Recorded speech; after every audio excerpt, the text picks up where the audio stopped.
भगवान का चमत्कार। वृंदावन के बाके बिहारी के पास बरगद के पेड़ के नीचे एक बूढ़ी माँ ने अपना बसेरा बना लिया था।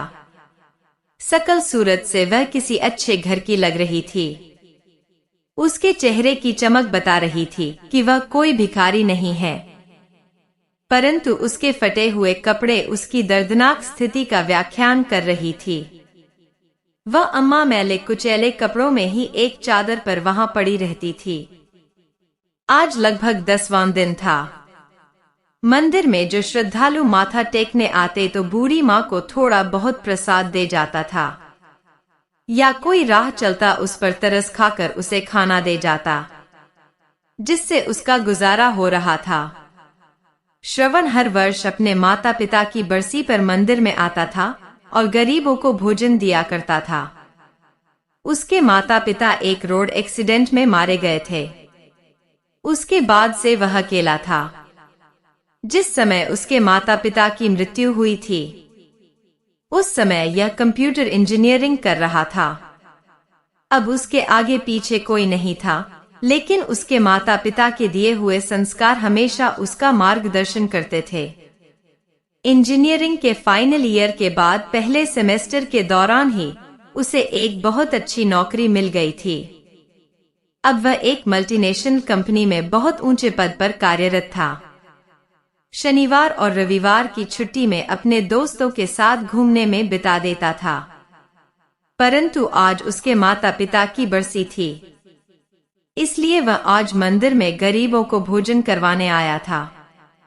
सभी गरीबों को खाना देने के बाद उसकी नजर पेड़ के नीचे बैठी बूढ़ी माँ की ओर गई।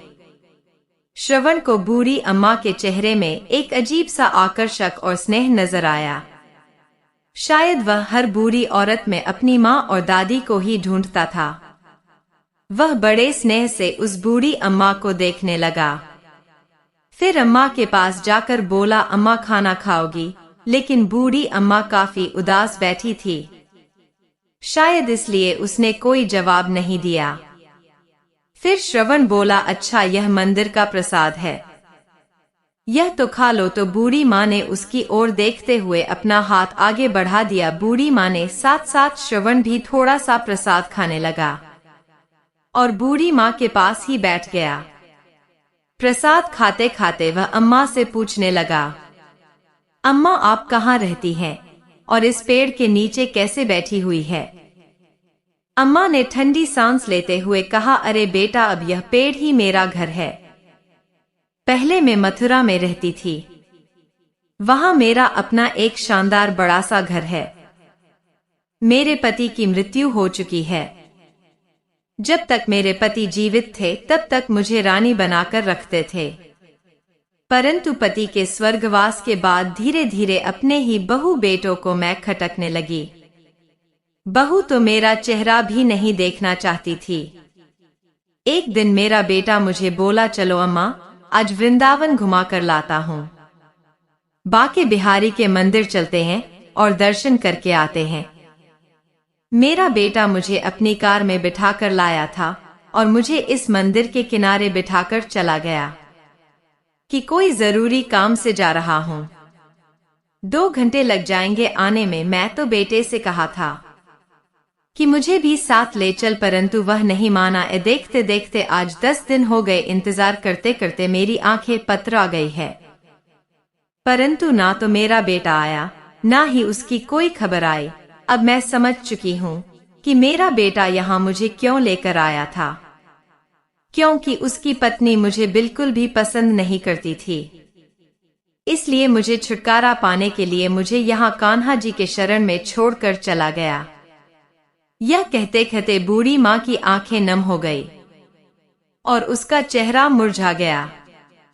श्रवण के मन में उसकी स्वर्गवासी दादी और उसकी माँ की छवि दोनों एक साथ उभर आए और उसकी आंखों में आंसुओं की बूंदें छलक गई। गरीबों को बांटने के बाद जो खाना बचा था उसने झट से निकाला और अम्मा की चादर पर रख दिया। एक निवाला तोड़ा और अम्मा के मुंह में डाला और खुद भी खाने लगा, उसे ऐसा एहसास हो रहा था कि मानो वह अपने किसी परिवार के सदस्य के साथ खाना खा रहा हो। वह अम्मा के साथ कुछ देर वहीं बैठकर बातें करता रहा। अपनी माता पिता की मृत्यु के बाद वह एकदम अकेला सा पड़ गया था। बिना अपने माता पिता के उसे अपना घर ही काटने को दौड़ता था।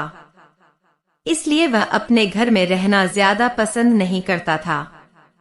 किसी किसी दिन तो वह अपने घर में कदम भी नहीं रखता था। दोस्तों के साथ घूमकर अपने दर्द को कम करने की कोशिश करता था। परंतु आज जब उसने अम्मा से थोड़ी देर के लिए बातचीत की तो उसे एक अपनापन महसूस हुआ। उसने अम्मा से पूछा, अम्मा मेरे साथ मेरे घर पर चलोगी? अम्मा ने कहा, बेटा जब मेरा अपना खून, मेरा अपना बेटा ही जिसे मैं जन्म दिया और पाल पोस कर बड़ा किया, जब वही मुझे नहीं रख सका तो तू मुझे अपने घर में ले जाकर क्या करेगा? जब मेरा अपना बेटा ही मेरा ना रहा तो मैं दूसरों से क्या उम्मीद लगाऊंगी? रहने दो बेटा, मुझ पर दया मत करो। मैं यही बाके बिहारी के शरण में रहकर अपना जीवन जैसे तैसे गुजार लूंगी। फिर श्रवण बोल, अम्मा मेरे माता पिता एक सड़क दुर्घटना में स्वर्गवासी हो गए और मैं इस दुनिया में बिल्कुल अकेला रह गया हूँ और मेरे घर में मेरे अलावा और कोई नहीं है। आपको देखकर मुझे मेरी दादी याद आती है। यदि आप मेरे साथ रहोगी तो मुझे बहुत अच्छा लगेगा। यकीन मानो मुझे कोई दिक्कत नहीं होगी, उल्टा मुझे आपका सहारा मिल जाएगा। दिन भर के काम के बाद जब मैं घर लौटूंगा तो कम से कम देखने के लिए आपकी सूरत तो होगी। आपसे अगर हो सके तो मेरे लिए खाना बना दिया करना और घर की देखभाल कर लेना। आपको भी रहने के लिए घर मिल जाएगा और मुझे भी अपनी दादी माँ के प्यार की ठंडी छाव मिल जाएगी। तभी अम्मा ने कहा, बेटा तुम भावनाओं में बहकर यह बात कर रहे हो, परंतु मुझे मालूम है कि 2 दिन में ही तुम्हें बोझ लगने लगूंगी। अपने बाके बिहारी की शरण में अम्मा, क्या किसी को अपने माता पिता भी बोझ लगते हैं? हाँ, दुनिया में कुछ लोग ऐसे हो सकते हैं, परंतु सभी तो नहीं अम्मा।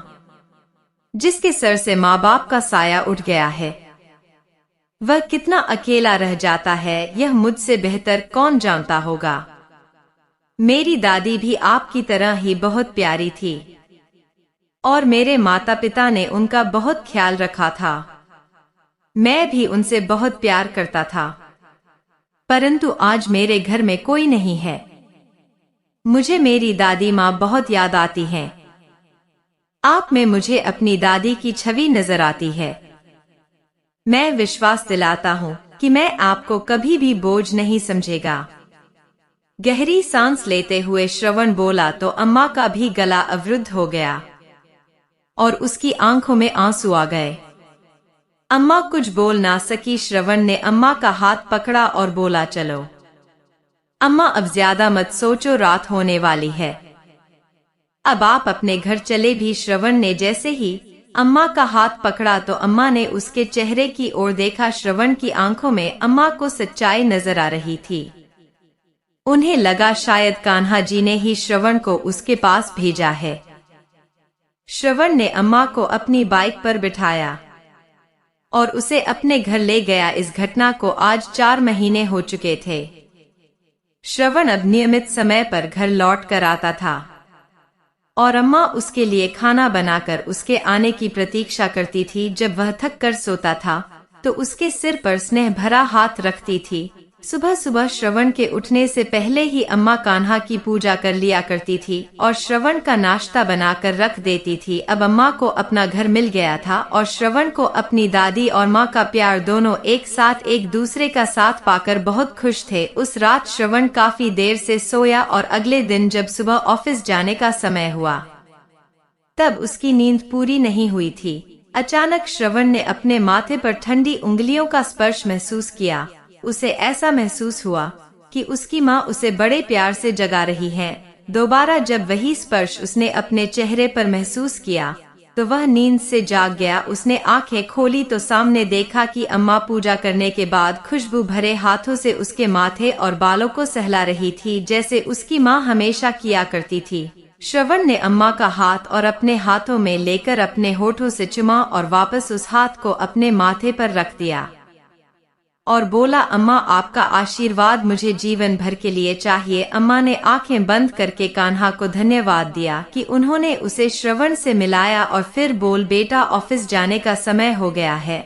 फिर श्रवण बोल, अम्मा मैंने अपने दोस्तों के साथ मिलकर एक छोटी सी फैक्ट्री खोलने का फैसला किया है। आज मैं ऑफिस नहीं जाऊंगा, बस इस फैक्ट्री की शुरुआत करनी है। आज 11 हम फैक्ट्री की पूजा करेंगे और वह पूजा आपके हाथों से होगी। आप तैयार रहना। यह सुनकर अम्मा बड़ी खुशी से बोली, बेटा तुमने बिल्कुल सही फैसला लिया है।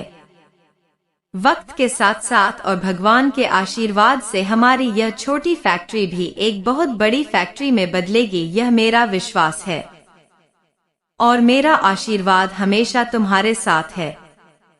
ऐसा कहते हुए अम्मा की आंखों में आशा की एक नई कारण दिखने लगी।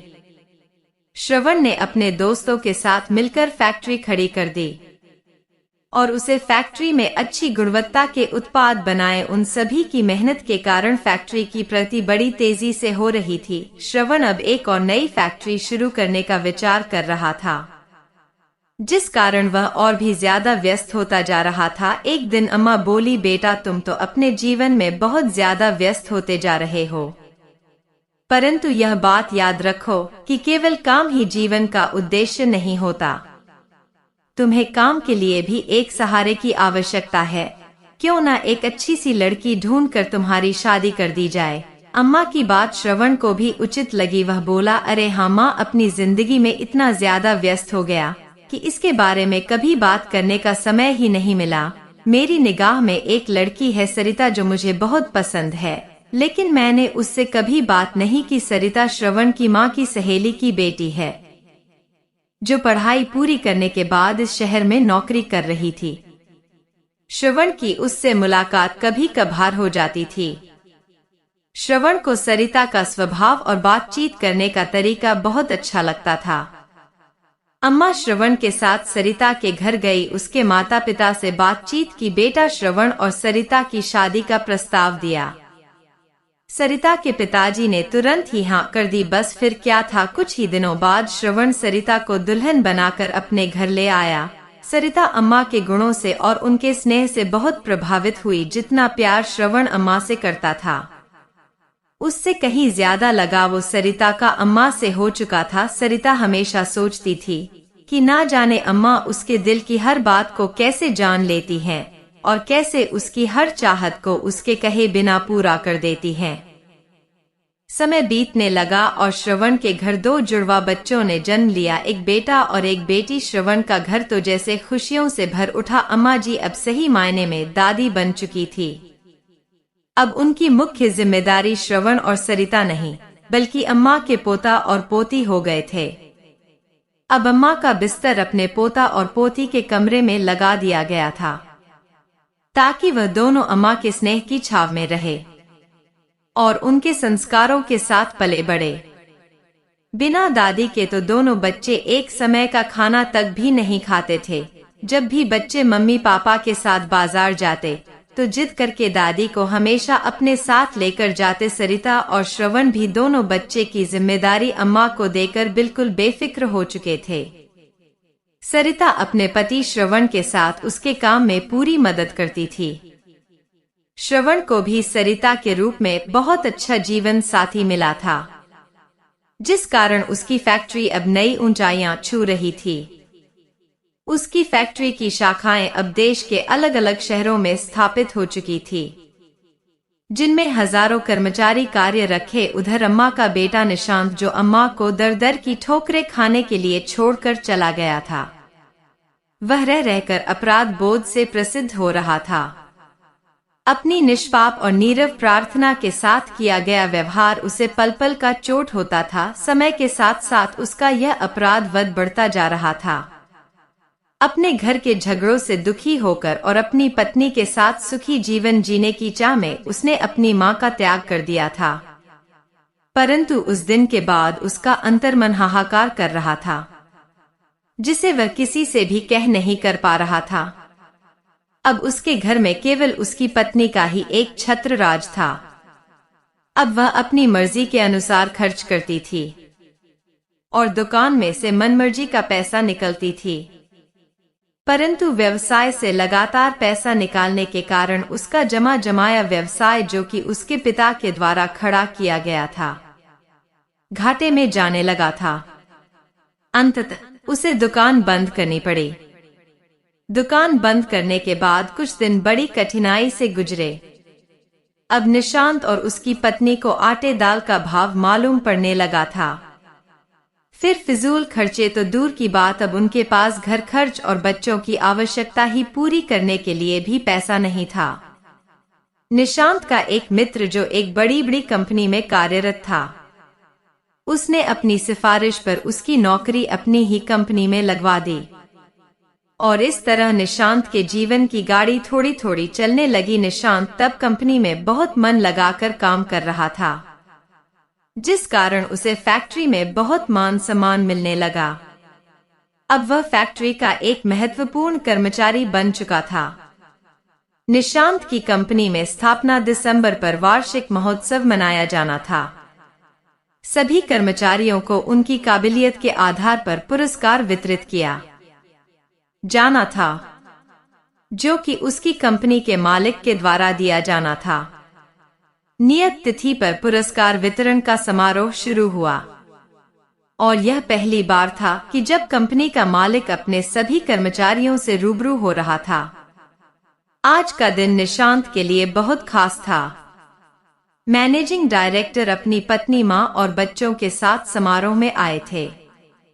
जब समारोह शुरू हुआ और पुरस्कार वितरण के लिए कंपनी के डायरेक्टर साहब से अनुरोध किया गया, तो वह स्टेज पर आए और कहने लगे कि आज हमारी कंपनी के लिए एक बहुत बड़ा दिन है।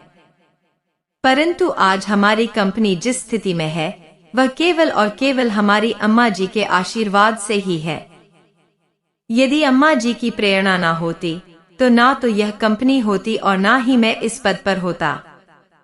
इसलिए पुरस्कार वितरण करने के लिए मैं अम्मा जी को बुलाना चाहूंगा। अम्मा जी, कृपया आप स्टेज पर आए और अपने हाथों से सभी योग कर्मचारियों को पुरस्कार वितरित कीजिए। श्रवण के बुलाने पर अम्मा स्टेज पर पहुंची और उनकी आंखों से अश्रुधारा बह निकली। कर्मचारियों के नाम अनाउंस किए गए और अम्मा उन्हें एक एक करके पुरस्कार देती रही। तभी एक नाम अनाउंसमेंट हुआ, जिसे सुनकर अम्मा जी के चेहरे पर न जाने कितने भाव एक साथ आ गए। निशांत मिश्रा सामने से आने वाला व्यक्ति भी कुछ जाना पहचाना लग रहा था। अम्मा ने ध्यान से देखा तो सचमुच में उनका बेटा ही था, निशांत मिश्रा, जो उन्हें तीर्थ यात्रा का झांसा देकर बड़ी ही बेदर्दी से छोड़ गया था, जिसे उसके बाद अपनी मां का ख्याल तक नहीं आया। अम्मा सोचने लगी कि अब तक तो शायद मैं तड़प तड़प कर मर गई होती, यदि मेरा बेटा श्रवण मुझे ना ले जाता। प्यार और नफरत के भाव एक साथ अम्मा के चेहरे पर उभर आया। अम्मा को ऐसा महसूस हुआ कि जैसे दुनिया बड़ी तेजी से घूम रही है। बड़ी मुश्किल से उन्होंने खुद को संभाला और किसी अपरिचित की तरह निशांत को पुरस्कार थमा दिया और अपना मुंह दूसरी तरफ फेर लिया। निशांत ने ध्यान से देखा, पुरस्कार देने वाली महिला कोई और नहीं, उसकी अपनी मां थी। देखते ही देखते उसके पसीने छूटने लगे और वह अपनी मां के पैरों में गिर पड़ा। उसे विश्वास नहीं हो रहा था कि उसकी मां, जिसे उसने दर-दर की ठोकरें खाने के लिए छोड़ दिया था, आज इतने बड़े साम्राज्य की मालकिन है। निशांत ने अपनी मां से हाथ जोड़कर माफी मांगी और कहा, मेरे साथ चलोगी? अपने घर चलेंगे? कैसा घर, कैसी मां? मेरा बेटा तो उसी दिन मर चुका था, जिस दिन वह मुझे मंदिर के बाहर छोड़कर चला गया था। आज ना मैं तुम्हारी मां हूं, ना ही तुम मेरे बेटे। अम्मा जी पुरस्कार वितरण को बीच में ही छोड़कर अपनी कुर्सी पर जाकर बैठ गई। निशांत माफी मांगता रहा, लेकिन अम्मा ने उसकी तरफ देखा तक नहीं। और श्रवण के साथ वापस घर चली गई। कभी निशांत अपनी माँ का बहुत लाडला हुआ करता था, लेकिन अपनी पत्नी के बहकावे में आकर वह अपनी माँ के साथ बहुत दुर्व्यवहार करने लगा था। उन बातों को अम्मा कभी नहीं भूल सकती। उधर निशांत को यकीन नहीं हो रहा था कि जिस कंपनी में वह काम करता था, उसे कंपनी की मालकिन दरअसल उसकी माँ थी। आज उसे माँ के हाथों से उसे पुरस्कार मिला तो उसका सर चक्कर आ गया था। माँ के द्वारा उसकी घर अपेक्षा और पाप कर्मों के कारण उसके दिल में न जाने कितने ही घाव हो चुके थे। हर पल उसे अपनी माँ की याद सता रही थी। अपनी करतूत उसे जगह हो रही थी और नासूर बनकर उसे लगातार चोट पहुंचा रही थी। एक दिन रविवार को जब उसके ऑफिस की छुट्टी थी, तो वह अपनी पत्नी नीता को लेकर स्कूटर पर राधा रानी के मंदिर दर्शन के लिए गया। जब वह राधा रानी राधा कृष्ण की मूर्ति के सामने हाथ जोड़कर खड़ा हुआ तो उसे ऐसा लगा जैसे भगवान भी कुटिल दृष्टि से उसी के द्वारा किए गए घोर पाप के लिए उसे पर हंस रहे थे।